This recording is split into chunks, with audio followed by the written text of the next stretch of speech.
Bonjour à tous, ici Masao. Donc aujourd'hui, je vais vous montrer une partie, seulement une seule, une partie contre Dagozu, qui est ici. Bon, sur la semaine dernière, j'ai un peu moins joué à Mechabellum, vu que j'ai passé pas mal de temps à regarder les Worlds de League of Legends. Bon, la semaine qui vient là, donc ça risque d'être un peu pareil aussi. Mais voilà.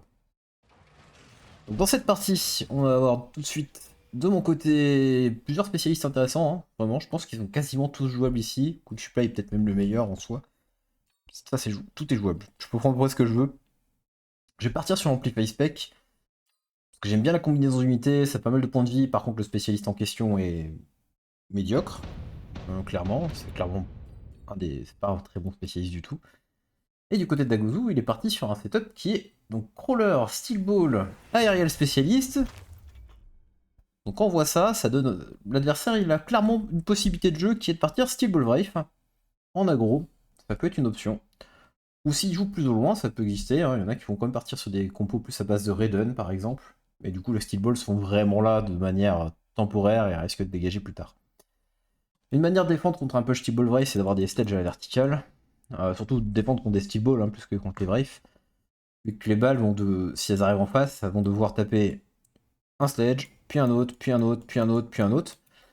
Et dans le cas des Steel Balls, vu que leurs dégâts ils rampent au fur et à mesure, idéalement on a envie que les balles tapent des stages différents. Et là on force un peu l'adversaire à taper les stages un par un. Même en cas général, dans le cas général, c'est souvent le cas en vertical, c'est souvent plus lent à tuer qu'à l'horizontale. Pas pour toutes les unités, hein, attention, mais c'est souvent un peu ce qui peut arriver. Par contre, contre Scorpion, c'est pas forcément bien de faire ça. Parce que s'ils avancent, ils vont avoir une tendance après à se mettre en un seul gros pack au même endroit et ça peut faciliter un Scorpion d'aller tuer 3 plus stage d'un coup. Alors que l'horizontale, c'est un peu moins le cas. Il y a quelques trucs comme ça qui peuvent varier. Voilà. Je vais acheter un sniper au début parce que j'ai besoin de dégâts pour tuer les steel balls en plus. Je vais pas en acheter un deuxième parce que je suis pas sûr que j'ai envie de partir masse sur les snipers. On verra. On verra hein. Je dis vas-y, on va mettre juste un autre pack de chaff. On l'a mis de faire la tour de droite. Ah oui, à noter, j'aurais pu complètement me positionner de manière à défendre un peu des deux côtés. Le problème des placements avec le muret au milieu là, c'est qu'en soi, on peut pas trop savoir si l'adversaire va attaquer à gauche ou à droite. Oui, il y a une tourelle ici, mais il peut clairement attaquer dans la tourelle, c'est complètement faisable. Surtout qu'il met des rampeurs devant en plus dans ces situations-là. Donc c'est faisable. C'est pas l'idéal, mais c'est faisable. Et ça peut prendre par surprise un peu votre adversaire, donc c'est un peu ça aussi. L'idée, sinon, ça met... vous pourrez jouer une sorte de défense plus centrale, on va genre mettre sledge ici, un peu trop partout. Sur le premier round, on risque de le perdre dans ce cas-là, et par contre, on aura des unités pour mieux défendre de l'autre côté. C'est ça. De mon côté, ça me gêne pas de faire de... Enfin, c'est des positions que je suis assez à l'aise à jouer, j'arrive bien à jouer souvent. J'arrive bien à jouer dans des positions très asymétriques comme ça, c'est pas trop un souci pour moi. Et dans le cas de Steel Wraith, pour être plus précis par rapport à cette compo là, Wraith c'est une unité qui demande vraiment, donc Wraith, hein, le spectre, hein, au cas où si vous avez joué en français, c'est une unité qui demande vraiment à être très rapprochée. Le meilleur match-up pour le spectre, c'est d'avoir deux armées qui sont l'une face à l'autre. Donc en gros, j'étais ici, c'est s'il se met là devant moi. Le deuxième meilleure situation, après, bah, c'est tous les combats un peu plus rapprochés. Ça serait bah, attaque-défense. Je suis en train de défendre ici, il est en train d'attaquer là, par exemple. Et là, en attaque ou en défense, c'est jouable hein, d'ailleurs, dans les deux sens. Hein. C'est pas que un truc d'attaque. Hein. Voilà, petit truc que je voulais noter. Donc au final, une situation où on est en standard, hein, donc très loin l'un de l'autre, c'est là où le spectre est moins fort. Et sinon, bah, des situations comme ça, où au final, on est en asymétrique comme ça. Ici, c'est un peu un mix des deux, c'est-à-dire on est quand même assez loin de l'adversaire. Surtout qu'on a une bonne partie de notre armée qui arrive plus tard dans le combat et on est vraiment très très tard dans le combat. Et donc s'il y a déjà le chef qui est mort et tout ça, genre il va avoir son problème de portée avec les spectres peut clairement se ressentir. Voilà. Pour ça qu'en soi je suis pas, ça me gêne pas trop de jouer de manière asymétrique ici, complètement asymétrique au début. Il va partir sur les device Steel Ball. Et là-dessus, alors moi de mon côté, le Missile Strike aurait pu être j'aurais pu prendre le Missile Strike. UMP un très bon spell, mais round 2, il n'y a pas de cible. Il n'y a pas de tech encore. On peut ralentir, mais bon, au ralentir, j'y reviens vite, mais parce que j'ai vraiment envie d'investir là-dedans, c'est autre chose. Le petit missile aurait pu être intéressant, parce que j'aurais pu le mettre ici. peux le placer là. Endommager les balles, endommager les steel balls, tuer une partie des rampeurs. Ça aurait été assez fort. Je vais juste skip pour avoir plus d'économie de mon côté, et de son côté, lui par contre, voilà, avec Subdevice Steel Ball, il a envie juste de mettre plein de Steel Balls sur le terrain, de souci de faire ça. Enfin, le point fort de faire ça. Pourquoi on veut faire ça? Pourquoi il veut faire ça? Il a envie de jouer Mekdiv. Globalement, s'il fait ça, c'est qu'il veut jouer Mekdiv. C'est la seule raison de spammer plein de Steel Balls. Ça contre rien en fait, le problème c'est que les Steel Balls ne contre rien sur mon terrain. Donc il veut juste avoir un super chef bien efficient. C'est l'avantage un peu des Steel Balls, hein, c'est que si vous allez Mekdiv et tout, c'est 20 crawlers qui spawnent par Steel Ball. Vous payez 150. Et l'impact de rampeur de base on a 24. Ça devient un excellent chef. Le truc c'est que ça décontre. Notamment, je peux en nommer deux. Raiden EMP, par exemple. Ou Scorpion double coup. Premier coup va tuer les Steel Balls, deuxième coup va tuer les rampeurs qui spawnent. Et encore une fois, c'est peut-être un peu mieux sur des combats un peu plus rapprochés que ça. Là j'ai un peu le temps pour tuer ce qu'il faut. Voilà. Donc j'ai pas encore level up ma tour ici. Ça presse pas tant que ça, mais encore sur ce round ça se voit pas tant que ça, ça se voit pas encore trop.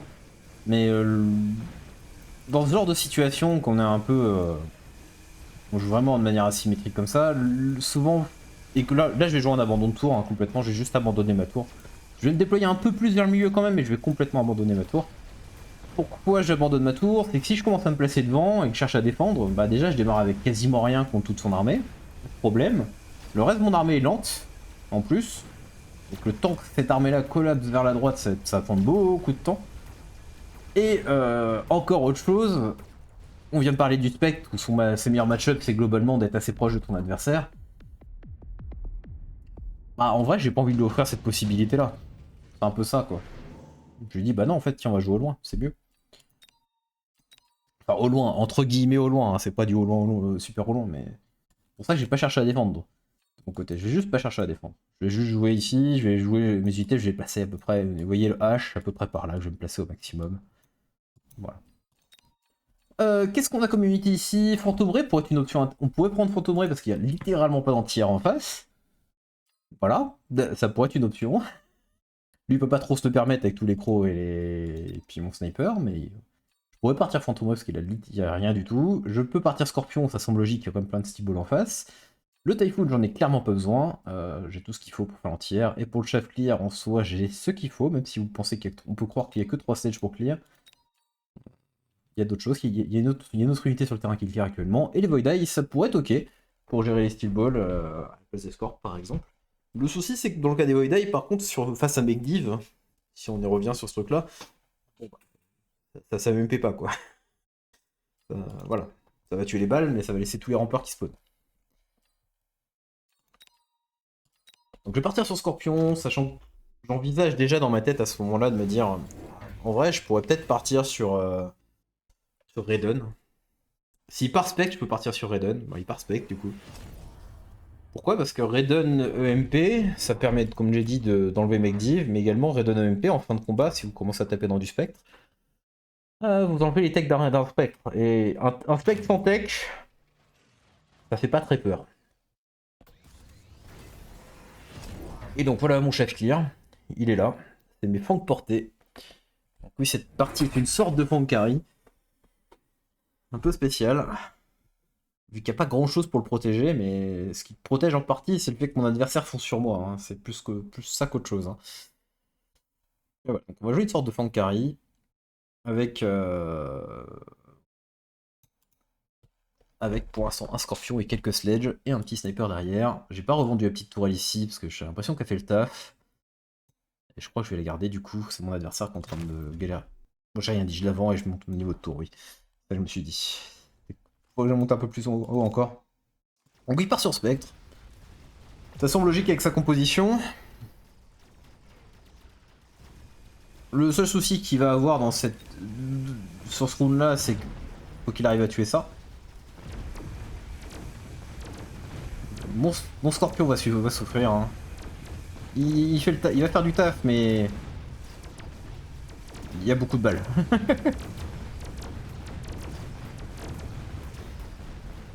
Là, vous voyez le problème de portée un peu des specs pour l'instant. Là, ils doivent avancer sur ma position. Tous mes crocs sont en train de taper au loin tranquillement. Et donc, on gagne le round. Et puis Sniper, hein, évidemment. Qui a fait un taf de fou sur le dernier round quand même. C'est qui a fait le plus de dégâts? C'est lui qui a 20 000. C'est qui le premier? C'est un croc? Ah, c'est le croc ici. 42 000 dégâts ce croc niveau 2. Mama. Insane. Voilà, voilà. Suivant. On arrive sur le drop, sur les cartes du round 4. Dans les choix pour mon adversaire, clairement Absorption est une excellente carte pour jouer avec Spectre. Assault Fang. Alors on pourrait... Franchement, il y a peut-être un monde où c'était jouable ici. En vrai, si je l'avais pris, vu ce qu'il va faire dans le tour, en soi, ça aurait été même mieux pour ce tour. Précisément, seulement ce tour. Mais... L'attaque en plus, en fait, ça me permettra de mieux clear les rampeurs, donc c'est l'intérêt. La perte de portée, par contre, ça fait que mes crocs vont passer à la même portée d'attaque que des specs portés. Donc maintenant, le match-up entre les deux, c'est vraiment les deux vont se taper en même moment. Alors pour l'instant, l'avantage des crocs contre les specs, sinon de base, c'est que bah, tu tapes 15 mètres plus loin. Donc à chaque fois qu'il doit avancer quelque part, il doit avancer chaque fois sur tes crocs. C'est-à-dire aussi que si c'est un truc qui tank devant, il va pas avoir ses canons secondaires qui vont aller taper sur tes crocs qui sont derrière tranquillement en train de taper sur le spectre. C'est pour ça que c'est peut-être pas si bien que ça, même si la speed peut être la move speed peut être intéressante pour aller prendre plus vite la tour. Il y a des franchement, c'est peut-être une partie où il y a un débat, il y a peut-être un débat où c'est peut-être jouable de le prendre ça. De mon côté, j'ai plutôt prendre le Rhino Assaut, parce que je me dis que je peux clairement soit punir la tour de gauche encore plus vite, soit aller ramasser 2 packs de chef par ici et potentiellement prendre la tour par là. Ce qui pourrait être très bien. Donc il va prendre le module d'absorption, comme j'ai dit, moi je vais prendre le Rhino Assaut. Et là, pour moi, Dagozu fait une grosse erreur dans cette partie, à ce moment-là. Il part sur A explosive. Alors oui, vous voyez que je suis en train de revendre spec pour double Raiden. C'est pas ce qui va se passer ce tour-ci. Voilà. Mais ça va arriver. C'est ce qui va arriver. Je spoil ma propre game en jouant au jeu. C'est magnifique. C'est un concept. Ici, donc oui, il part sur explosive. Personnellement, je pense que c'est une grosse erreur. J'ai repris son tour dans certaines situations où j'ai fait plutôt avec portée à ce tour-là. En gros, c'est un level up d'une balle en moins. Non, oui, je développe pas la balle ici, je mets portée, je mets la Seaball qui va mettre ici dans son tour. Mais j'arrive à mettre portée globalement. C'est ça que je veux dire. Puis je prends pas le... Je crois qu'il a pris le dégât d'attaque ou un truc comme ça. Là. En gros, je mets portée à la place de l'explosive, hein, c'est ça que je veux dire. Et il se passe quoi? Bah c'est beaucoup mieux.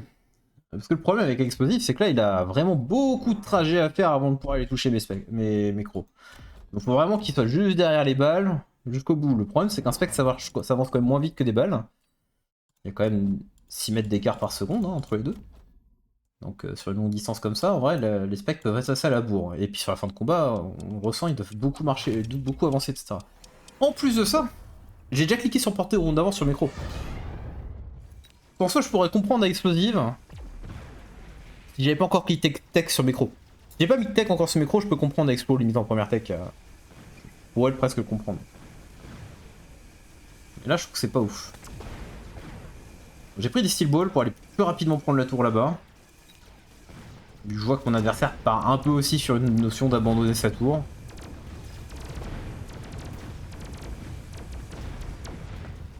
Après, le placement de mes steel balls fait que tu peux clairement les missiles s'il veut très facilement. Mais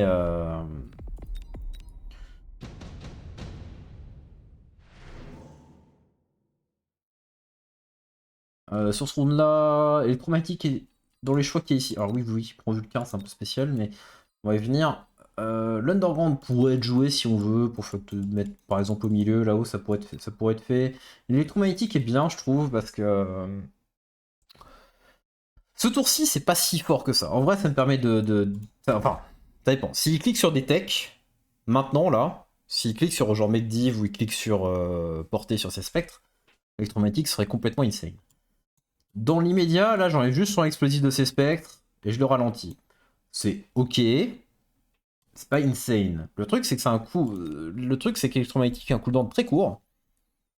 Et donc, c'est un spell qui va revenir clairement dans la partie, il revient sans aucun problème. Hein. Je veux dire, c'est. 6-7, c'est en cooldown, 8, ça revient. Voilà. c'est. C'est tranquille. Ce spell reviendra, il n'y a pas de souci. Et quand il va revenir, ça sera toujours le même problème. Il y aura probablement plus de texte sur les unités et c'est probablement encore super fort. C'est un super spell, hein. Voilà, il n'y a pas à dire. C'est très très fort le petit électromagnétique. C'est pour ça que je vais partir dessus. De son côté, lui, il est parti sur Vulcan Descent. Une spell assez cher. Il va mettre en plus une huile ici, comme vous avez pu voir. La cancel, mais il va la remettre. Voilà, il la remet. Donc, bonjour l'investissement en spell temporaire. Donc là, je fais ma transition, comme j'ai dit, du Scorpion au Raiden. A noter, le Scorpion d'avant a fait au round d'avant a fait 95 000 dégâts. Hein. C'était de loin l'unité qui a fait le plus de dégâts du round, et pourtant je le switch. J'aurais bien aimé, sinon peut-être, j'aurais pu garder le Scorpion, placer peut-être ce Raiden du coup un peu plus par là, ou peut-être par là, et de chercher à revendre un Sledge pour prendre l'item et faire le play en question. Le souci, c'est qu'il manque un peu d'argent. En vrai, j'aurais pas pris le MP, j'aurais pu faire ça, j'aurais pu revendre ce stage-là et garder le Scorpion et, et avoir les deux Return. Et ça aurait peut-être été plus fort d'ailleurs. Pour le tour plutôt. Pour ce tour-ci, pour l'instant, c'est peut-être plus fort. Comme je dis, le MP est peut-être pas si fort que ça ce tour-ci, c'est pour ça. Mais ça va revenir, donc c'est ok. Et ici, bon bah ça c'est très cher hein, pour mon adversaire. Le Vulcain va écraser les Steel Balls en plus. Ça fonctionne, hein. Je pense pas que ce soit rentable, mais ça fonctionne. J'aurais été lu, je pense que le play 8 était pas mal. Il aurait pu juste mettre l'huile, prendre un autre spell, il fait ce qu'il veut à côté, ou pas prendre de spell, voilà, mais il pourrait mettre juste l'huile, ralentir mon armée et au prochain tour me foutre une pression juste sur bonjour un Fire Badger qui va tout brûler. Clairement, ça c'est un truc qui existe maintenant, hein, le Fire Badger étant qu'à 0 à débloquer et 200 crédits, c'est une de ses meilleures utilisations. C'est très facile d'allumer une lune maintenant.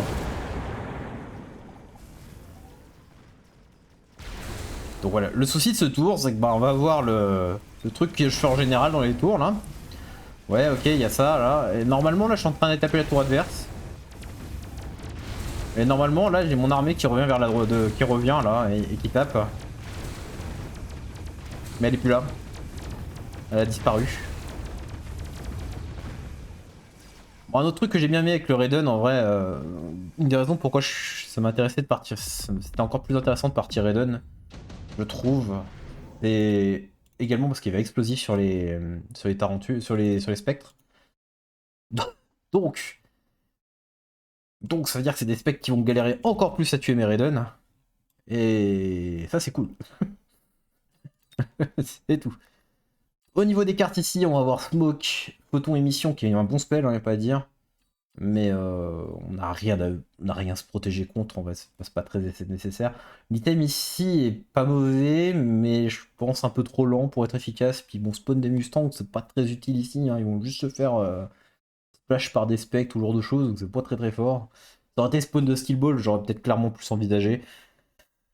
Ou spawn de Sledge également, là j'aurais peut-être plus envisagé la carte, mais pas là. Super Rivière Mort peut être une option en vrai. Mais pareil, c'est pas un Raiden, c'est pas la partie importante du combat réellement, ce qui se passe au sol le plus important. Et on va voir la smoke bomb qui pour moi n'a pas d'intérêt, hein, je veux dire, même si je mets la mets bien comme il faut pour que les steel balls soient dedans, ok, les steel balls avancent de 10 mètres de plus que ce qu'elles devraient, ouais, très bien. Ah, font toujours leur boulot de trompe-lane.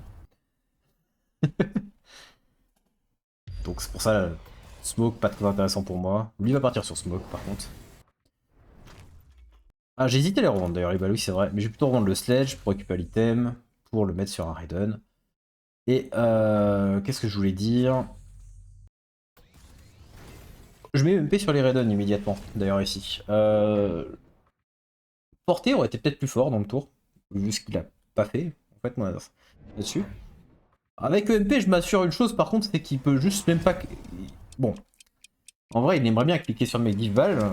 Ça serait plus fort de mettre EMP s'il a déjà cliqué Make Val, mais c'est un peu particulier qu'il continue. Il a continué à poser des balles alors que j'ai déjà vu J'ai déjà mes Raiden en vrai. Le MP, c'était vraiment une manière un peu préventive de s'assurer que les balles ne fassent rien, et ça permet également de bien gérer le match-up contre les spectres, et les rendre bien inutiles et tout. Mais bon, il rajoute pas plus de spectres, donc c'est un peu spécial.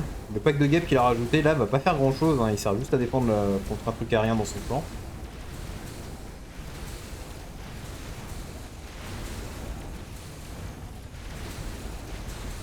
Après, il va pas faire grand chose en vrai, il tape bien quand même, Spike de Gap.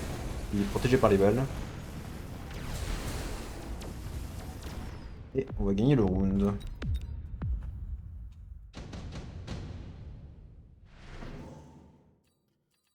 Alors, sur ce round, de son côté, il va partir sur les farcières. De mon côté, je vais partir sur les chiens qu'on a vu dans le drop. Je vais mettre l'extincteur. Je pense pas que c'était très nécessaire. Je pense pas du tout. Ça m'enlève la smoke. Ça me protège potentiellement de certains trucs avec du feu au sol, par exemple. Mon adversaire a clairement besoin de mettre une réponse pour tuer les Raiden. Il part sur les farcires. Il en achète une tonne de plus. Vraiment, c'est le terme que j'ai employé, je peux dire. Là, c'est il achète plein de farcires. Et voilà. Il a mis la portée sur ses spectres. Ah oui, il va même revendre une steel ball pour acheter un 5ème farcire. Donc il achète beaucoup de farcires. 2 du drop, 3 de plus derrière. Alors sur ce tour, ça va être un peu gênant. Les Raiden ont moins de portée que mes fangs. J'ai emprunté, je voulais finir la game assez rapidement. C'était peut-être pas nécessaire, ouais. Ah, ça me permet de prendre de l'huile. Lui, il va être bien, ouais. 350 crédits, en vrai. Qu'est-ce que j'en fais des 350 crédits?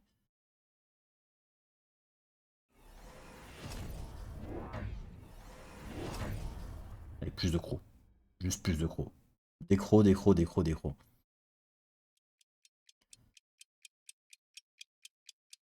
Voilà. Plein de crocs.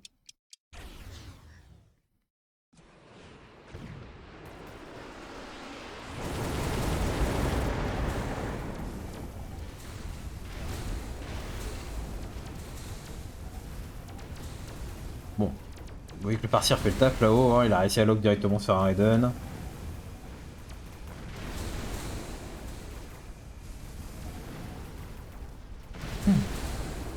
Là j'ai mon deuxième qui va... mes deux autres Raiden qui vont mourir.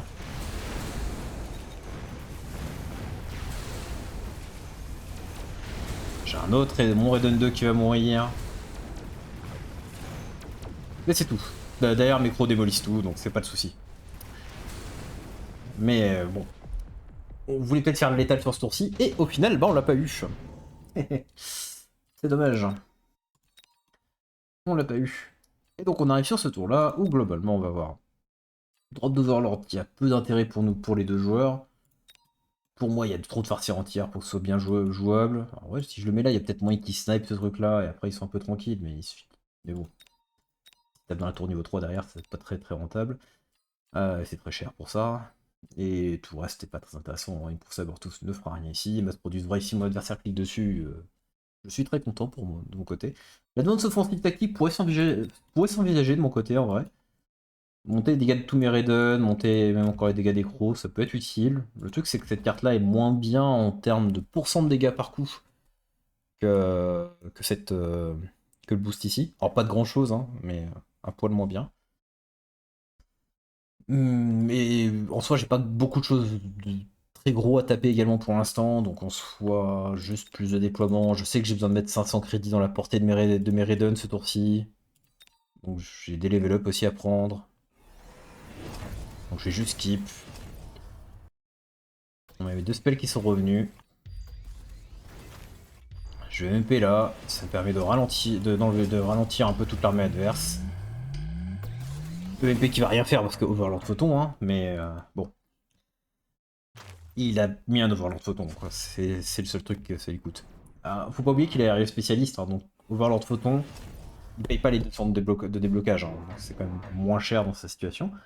Un avantage également, encore une fois, pourquoi je ferais cette composition-là, donc Spectre Ball ou ce genre de choses, c'est clairement pas fait pour jouer dans des combats un peu plus loin. C'est que le photon a moins d'impact. Il y a plus de temps de trajet en fait. Il y a un peu plus de temps de trajet, on a une deuxième partie de combat qui arrive également après, en permanence, et donc le photon, tout ça, ça n'a pas profité. Hein. Cette partie-là un peu, mais une bonne partie de son armée, on peut profiter du photon, et là on commence à combattre. Et voilà, j'ai un spec qui lock par un Raiden, donc il y a un spec qui lock par un Raiden, donc c'est fini, mais le photon va pas faire grand chose du coup. Alors Se farcir va faire un taf de. Faire un énorme taf en vrai, mais pas suffisant. Et c'est une fin de partie. Avec une compo Crow-Raiden qui n'a pas trop de sens. Voilà. Bon, ce que je voulais montrer dans cette partie, c'est techniquement la compo que je suis en train de jouer n'a aucun sens, plus ou moins. Mais je vais quand même revenir sur certaines choses. En vrai, j'ai déjà vu des parties jouer un peu comme ça, dans les deux sens. J'ai déjà joué Crocari contre quelqu'un qui m'a répondu, mais du coup devant, en headbutt pur, avec Spectre Phoenix et Phoenix EMP, en fait, ce qui ressemble du coup un peu au Raiden EMP là. Et ça pouvait fonctionner, parce qu'en soi, l'idée c'est un peu les specs, donc bien démolir les premiers crocs et tout ça, enfin, les specs peuvent bien démolir les premiers crocs et tout, mais non, tu joues Crow Phoenix pour contrer les spectres, hein, globalement, c'est ça l'idée. Crow Phoenix EMP. Les specs donc quand même pas mal démolir ce qu'il y a devant, mais globalement, c'est s'il commence à gagner sur un endroit avec ses crocs et ses phoenix, les phoenix EMP vont juste être trop forts derrière contre les spectres. Le souci de ce truc, c'est que ça demande à ce que les crocs quand même fassent bien le chef clear, arrivent quand même à avoir des bons dégâts pour quand même continuer à tuer bien les spectres et tout, parce que les phoenix peuvent y arriver aussi, mais on a besoin un peu que tout fonctionne bien. Faut pas que si tes crocs tapent sur un spectre, t'as pas envie qu'il soit lock pendant 3 ans dessus. C'est un peu ce que j'avais remarqué. Et donc j'avais pu appliquer cette défense Crocari Phoenix contre quelqu'un qui joue au spectre. Et j'ai déjà gagné avec. Et j'ai déjà perdu lamentablement contre aussi. Avec aussi. Un spectre qui passe trop vite niveau 2 et d'un coup j'ai juste pas assez de dégâts, je perds trop de chaff et ça arrive pas à fonctionner. Et d'une certaine manière, la compo que je suis en train de jouer, c'est un peu la même idée. C'est contre spectre, au final, c'est une sorte de Crow Phoenix. Bon, le Phoenix s'appelle Raiden ici. Parce que c'est mieux contre le Steel Ball d'ailleurs. Au moins. C'est peut-être même mieux d'ailleurs que la version Phoenix, c'est juste que c'est plus cher à sortir Raiden. Le truc c'est que vu qu'on est pas en headbutt, c'est encore mieux. Parce que cette fois-ci, il n'y a pas l'avantage du spectre en début de combat, il n'y a pas l'énorme avantage du spectre en début de combat pour d'être l'une des meilleures unités de chef clear du jeu en fait. Et il serait ici devant moi pile poil, dès le début de la partie, il serait pas pareil. Il pourrait clairement, pendant que ses rampeurs y passent et tout, il pourrait clairement tuer plein de crocs et tout ça. Et là, c'est pas le cas. C'est pour ça que c'est un peu plus. Le fait de combattre à cette distance-là, ça change beaucoup de choses sur le match-up, j'ai l'impression. Voilà, voilà. Autre chose à noter. Également, l'autre souci, du coup, on était une version plus headbutt et tout, c'est qu'on peut mettre des boucliers pour essayer de se protéger un peu du chef clear des spectres. Le problème des boucliers, c'est que c'est de l'économie que vous dépensez à chaque tour potentiellement dedans.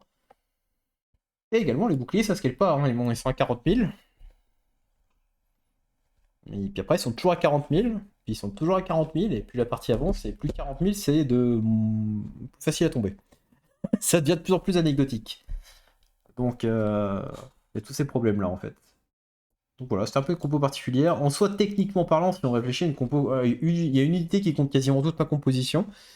C'est Mustang. Voilà, tu mets plein de Mustang Range entières ici. Enfin, tu mets plein de Mustang Range, peut-être pas entières du coup, mais ça permet de. En fait, t'as envie de mettre explosif pour tuer mieux les crocs, t'as envie de mettre entière pour mieux tuer les Raiden. Tu peux choisir l'un ou l'autre, globalement, on va dire. Peut-être plutôt explosif parce que t'as envie de mettre peut-être les farcières qui font servir l'entière comme on veut. Ça pourrait techniquement contrer toute ma composition. Le seul truc qui a noté, bon, c'est comme on l'a dit, c'était pas facile pour lui d'aller mettre de la défense par là. Surtout ce qu'il a fait dans les tout premiers tours, c'était trop dur de se placer en défense à l'avant là.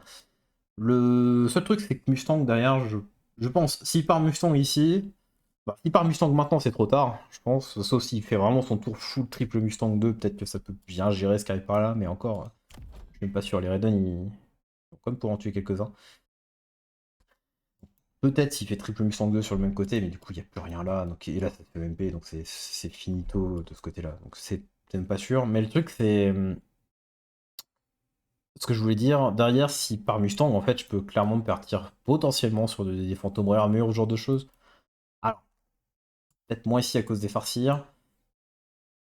Le problème, c'est une question de tempo. Il a fait des. À la place dans l'idée, c'est à peu près à la place des farcirs des Mustangs. Enfin, c'est un peu compliqué. On peut essayer de voir, hein. On peut essayer de faire un tour, mais des Mustangs sur ce tour-ci, mais. Sur ce tour-ci, je pense que c'est Doom s'il fait Mustang. Mais on peut essayer. Elle n'a pas explosive, donc on sera vraiment portée. On veut la porter ici, c'est sûr. Peut-être en mettre un par là.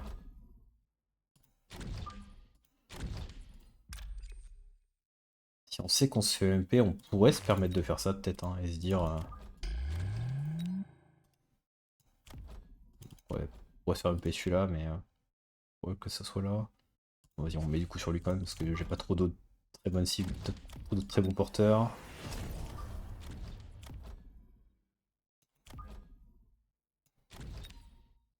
On va faire comme j'ai fait, comme il a fait, mais le problème c'est que ça, je sais qu'il y a un missile, je sais qu'il y a un rampeur là, mais bon. On va pas jouer en mode... on sait exactement tout ce qui se passe. On développe ça. On peut prendre ça, ça je suis ok sur ce play. On peut faire ça. Et il me reste 50 crédits. Non, on peut prendre ça je pense, peut-être. Je suis pas sûr que ça aide, hein. 15 000. Non, on peut peut-être tenter un peu de plus. Faire one shot du coup par contre.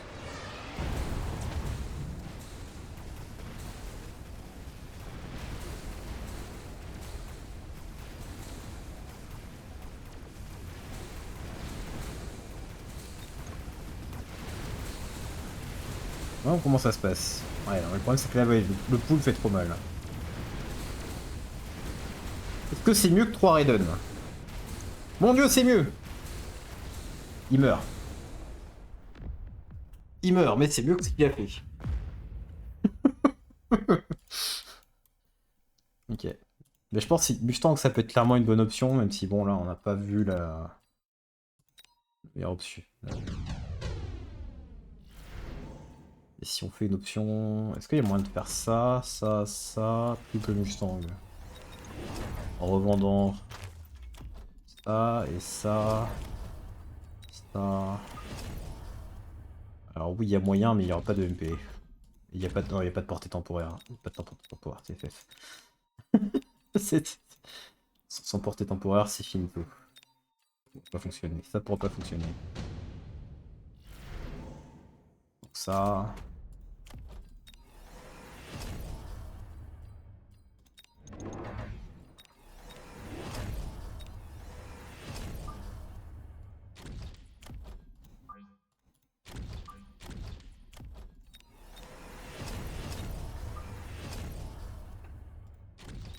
Bon, vas-y, hein, je mets ça là, là, là, et on va dire qu'on connaît, hein. On sait ce qui se passe. Je sais que c'est pas forcément la meilleure. On sait que c'est pas forcément comme ça qu'il faut refaire des replays, hein, parce que forcément c'est plus facile quand on sait exactement ce qui se passe, mais...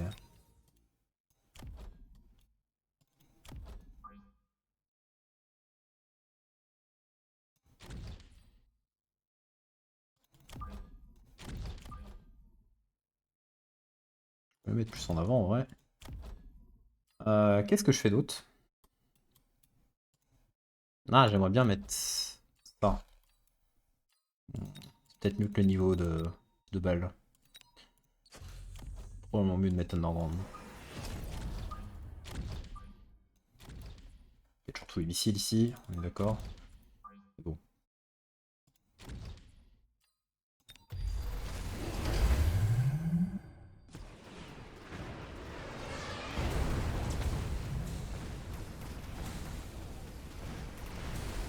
Ah, parce que les Raiden ils vont manger directement dans les trucs, mais bon. Ah, on a le lock. Donc tu as un déjà, c'est nice.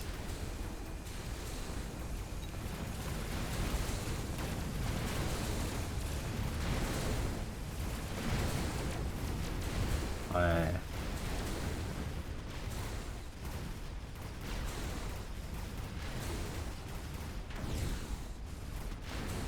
Je crois qu'il meurt, hein, il a que 280 points de vie, je me trompe pas, donc...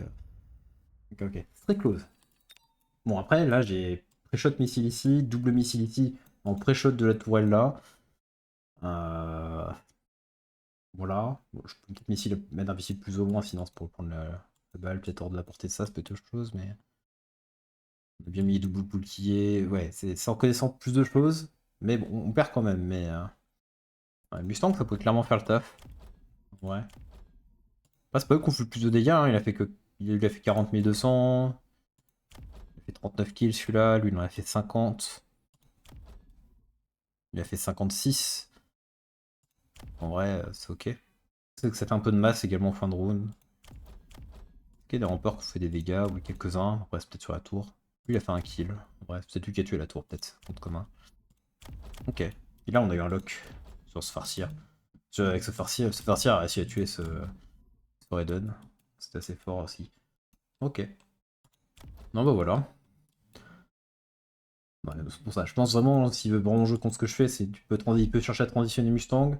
Là, en plus, ma réponse, elle est plus dure elle est pas si. Enfin, imaginons qu'il meurt pas.